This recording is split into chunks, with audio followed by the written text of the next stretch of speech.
A gente está na linha agora, já estamos conectados com o Caio Augusto, que é economista, para falar um pouquinho sobre isso. Caio, muito bom dia para você, tudo bem? Bom dia, Igor. Tudo bem? Caio, eu estou dando uma olhada aqui nesses dados que foram da previsão do Banco Central. E aí eu queria que o senhor me falasse sobre isso. 2020 a gente teve uma queda no PIB. Realmente um crescimento, não teve crescimento, né, foi negativo, 3,28%, 2020 foi pandemia. Aí depois a gente veio 2021 4,7%, 2022 3%, 2023 3%, 2024 3%, sempre crescimento. 2025 já deu uma reduzida, a estimativa é de 2,3%, a gente está terminando o ano. 2026 vai ser menor ainda, a estimativa é de 1,6%. O que é que está acontecendo? Por que é que a gente caiu? A gente vinha numa média ali 23, 24, 22, 23, 24 e caiu tanto em 2025 e vai cair mais em 2026. O que foi que aconteceu, Caio? Caio Augusto. Olha, o que aconteceu é que nós estamos retomando o nosso crescimento potencial. Porque funciona da seguinte maneira: todos os anos a gente tem o PIB, né, que vai apurar ali o que foi produzido por todos os setores da economia. E existe uma capacidade que a economia consegue crescer sem que ela entre em alguma dificuldade. E que tipo de dificuldade? Por exemplo, a inflação, se você tem uma demanda muito mais forte do que a oferta, ou algum tipo de sobra de produtos, de sobra de serviços, né, de estoque. Fica visível que aí a gente teria a deflação, que também parece que é uma notícia boa, mas também é um outro problema. E o que acontece? Esse PIB potencial brasileiro, ele ruma para alguma coisa entre 2% a 2,5%. Então, conforme o que você acabou de anunciar, a gente teve um crescimento que foi acima desse potencial por pelo menos 4 anos seguidos, né? A gente teve o período da pandemia, que foi um crescimento negativo, né, que a gente chama, que é abaixo de zero, mas em todos os outros anos a gente teve um crescimento acima disso.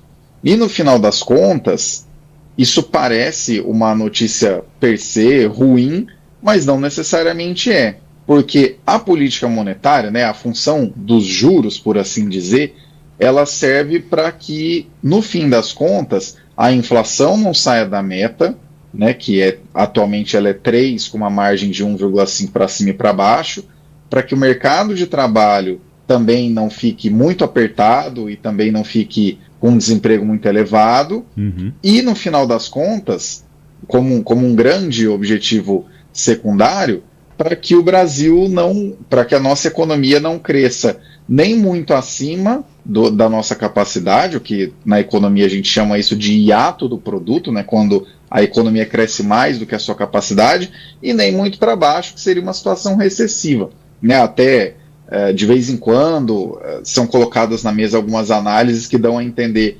mas o Banco Central está prejudicando o crescimento da economia.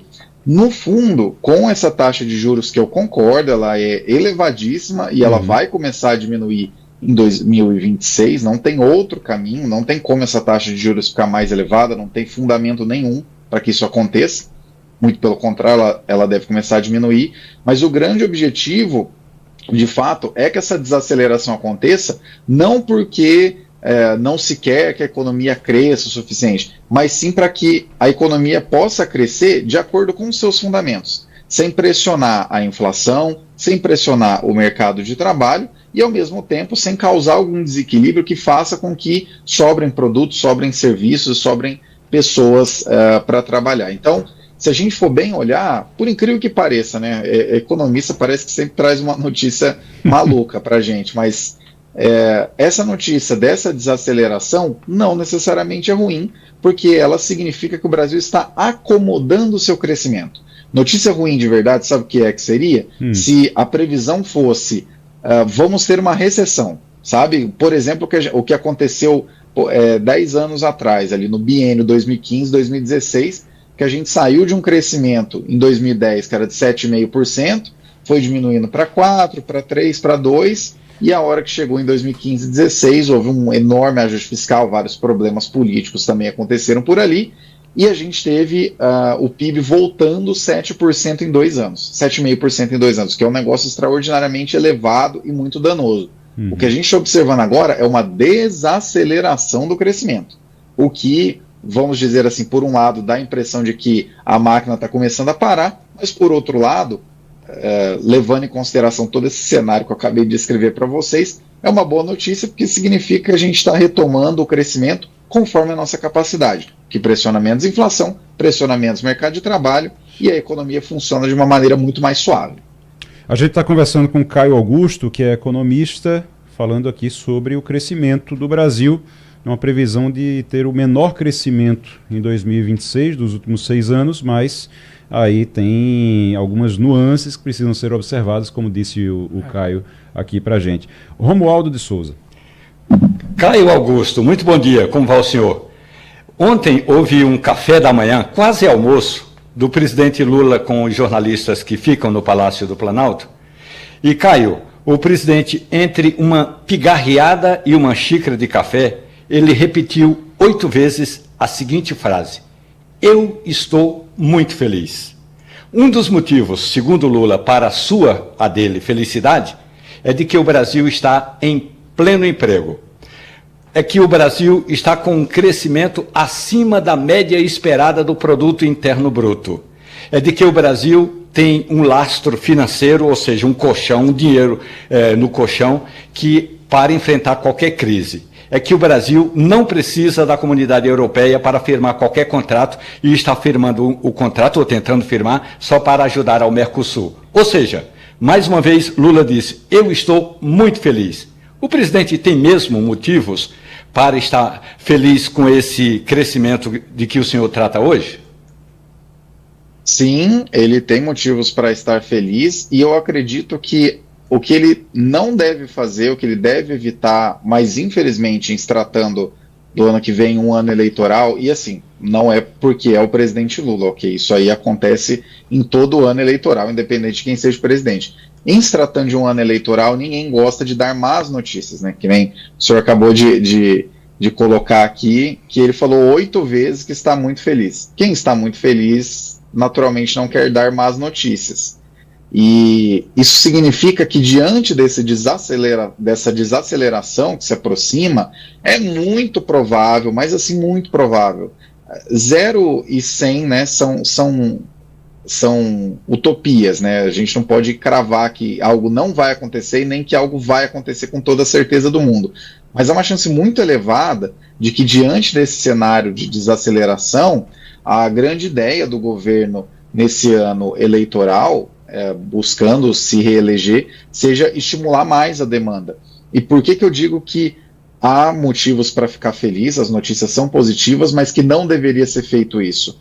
Esse esforço enorme, esse juro muito elevado que a gente observa, ele tem como objetivo, de novo, fazer com que o crescimento brasileiro possa voltar para o seu potencial. Ou seja, não pressionar a inflação para cima, não pressionar o mercado de trabalho, que sim, já está em pleno emprego, sob diversas óticas que você quiser observar.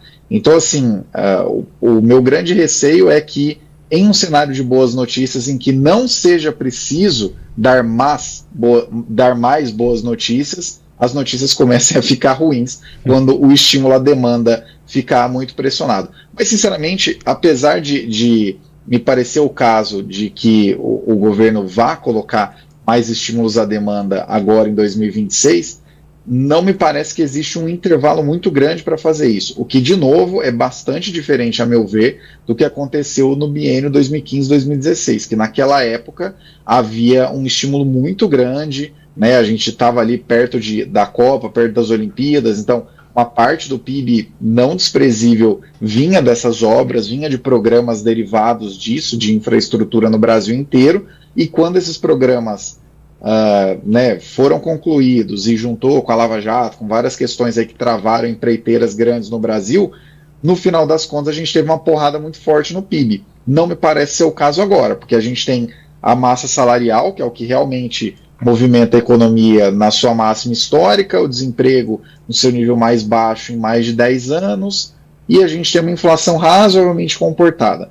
Agora resta saber se com essas boas notícias o governo ficará satisfeito e tocará a pauta mais contando dessas boas notícias ou interferindo para tentar fazer com que elas fiquem ainda melhor e correndo o risco de melar, né, de desandar o caldo. O Fernando Castilho. Professor Caio, o senhor nos dá uma informação que para um leigo ou para uma pessoa que não esteja bastante informada dos números, é bastante perturbadora. Nós não temos condições de crescer mais do que 2,5% ao ano. Essa, em média, a nossa capacidade de crescimento.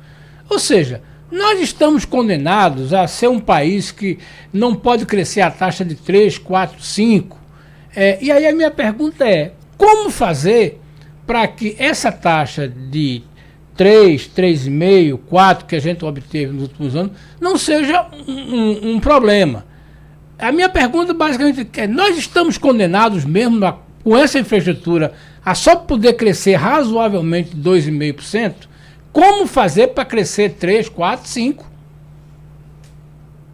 Olha, eu vou partir, por incrível que pareça, né? Geralmente quando há alguma conversa com o economista, né, o economista sempre traz as más notícias, mas eu vou partir do lado cheio do copo. A gente já tem crescido, pelo menos aí de 2017, 2018, com reforma trabalhista, com algumas outras questões aí que foram sendo adiantadas, né, em termos de facilitação de negócios, a reforma tributária mesmo, que começa a transição no ano que vem, a gente já puxou o crescimento potencial do Brasil em 0,7%, 0,8%. Né? O crescimento potencial do Brasil pré-2015, 2016, ele era na casa de 1,5% a 1,8%. Então agora a gente já está arrumando para 2%, 2,5%. Concordo com você que isso não é um crescimento elevado, a gente deveria ter capacidade de crescer mais. Só que no final das contas, o grande nome do jogo aqui é o longo prazo e a produtividade. Esses dois aspectos, sendo levados a sério, a gente consegue destravar crescimento. O Brasil, por exemplo, para colocar um ponto agora que está bastante em voga, né? Esses data centers enormes, que inclusive tem bastante investimento no PCM sendo anunciado, cerca de 400, 500 bilhões de reais para os próximos 10 anos, já autorizados e tudo mais. O Brasil ele tem hoje uma capacidade de geração de energia maior até do que o seu próprio consumo, em função também, além da energia hidroelétrica, do avanço da energia solar. Então, por exemplo, em termos de produtividade e de instalação de negócios nessa área, o Brasil ainda tem muito campo para crescer. O que facilita com que esse crescimento aconteça, né? Essa produtividade suba e o nosso crescimento potencial fique maior no futuro? Por um lado, é destravar as condições para quais os negócios aconteçam, né? E para isso foi muito importante que essas reformas que passaram nos últimos anos, pelo menos ali de 2017, 2018 para cá, tenham passado, é muito salutar que elas tenham passado, e por outro lado, a capacidade interna que a gente tem de absorver esse crescimento. Né? Por exemplo, se a gente para pensar, em termos de nível educacional, nos últimos 20, 25 anos, a gente teve um esticar dos anos na escola, muito em função do Bolsa Família, diga-se de passagem, ele é internacionalmente elogiado em função disso, mas em termos de produtividade mesmo, do que aqueles anos a mais na escola estão significando em fazer mais, entregar mais e conseguir, né, uma emancipação, uma libertação da pessoa no mercado de trabalho, isso tem sido um pouco mais questionável.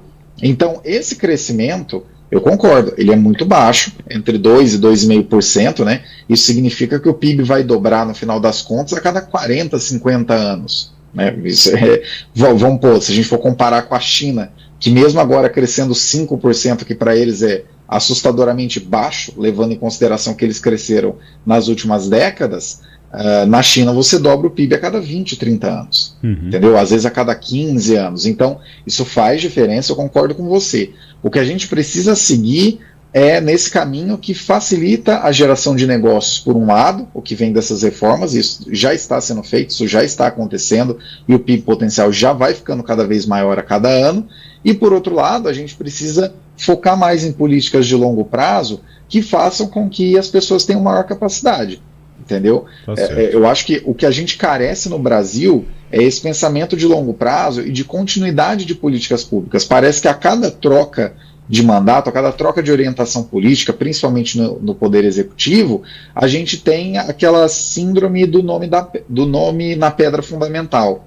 É o político da ocasião que é mais colocar o nome dele. Olha, esse aqui fui eu que fiz, aí entra o outro, muda tudo. Não, esse aqui fui eu que fiz. E a gente vai mudando de orientação e não avança. Só gostaria de deixar um dado aqui que é importante. Singapura, nos anos 70, era o país que mais tinha, um dos países que mais tinha o nível de analfabetismo no mundo. E 50 anos depois é um dos 3 maiores países. E recomendo que vocês assistam em algum momento um Roda Viva de alguns anos atrás, de um cara que foi ministro da educação, por assim dizer lá, e ele conta sobre todas as coisas que eles fizeram, mas é o tipo de coisa que você assiste, por um lado você fala, dá para fazer no Brasil, e por outro lado você pensa, com a síndrome do nome na pedra fundamental, vai ficar muito complicado que a gente alcance isso. Porque não é coisa que se resolve em 1 ano ou 2, em 4 anos de mandato. Né? É coisa que demora. E esse é o grande problema. A nossa gestão ela é muito personalista aqui.